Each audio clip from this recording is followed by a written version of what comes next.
Dearest Lola, good morning po. Ako po ay yung isa sa mga taga-subaybay mo. I wish na paturuan niyo po akong sumayaw and magkakakolab tayo balang araw. Napakaganda po ng katawan niyo. Bilib ako sa pagsasayaw niyo and sana po maturuan niyo ako sumayaw at ang ganda-ganda po ng katawan niyo at gusto ko po yung mga sounds niyo at ang pagsasayaw niyo. So maraming salamat po sa pagtitiwala niyo sa Lola. Pwede naman po tayo mag-collab and turuan ko po kayo sa pagsayaw. So napakaganda po talaga ng katawan niyo. Nabibilib po. Ay maraming salamat po sa inyo lahat.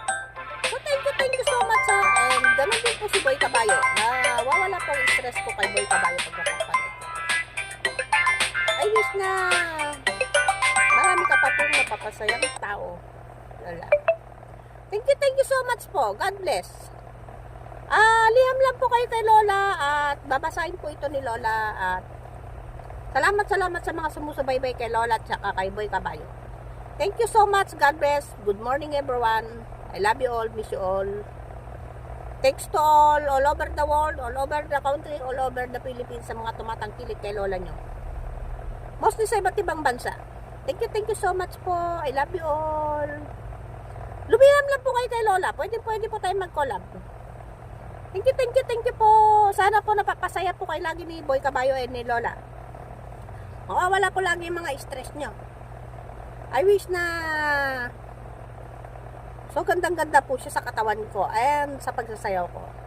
Sana raw po maturuan ko siya na mag-exercise ng mga ganyan. So maraming salamat Lola.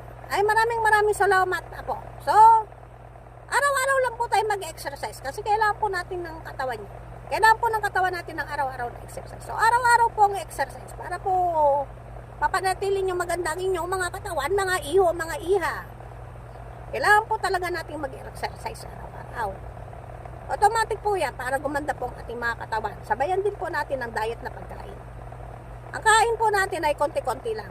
Di bali na pong kumain tayo maya-maya basta konti-konti. Ganun po ang tamang diet sa pangtawan and always araw-araw exercise. So sana natulungan kayo ng payo ni Lola niyo. So makinig kayo sa mga Lola niyo. Kung gusto niyo wala kayong sakit at maiwas kayo at mag-sexy kayo, mag-exercise kayo araw-araw. So tulungan niyo ng pagkain ng konti lang. Hindi pwedeng nag-exercise ka kayo, sanda mo ka naman yung kinain niyo. Hindi po pwedeng yun. And syempre,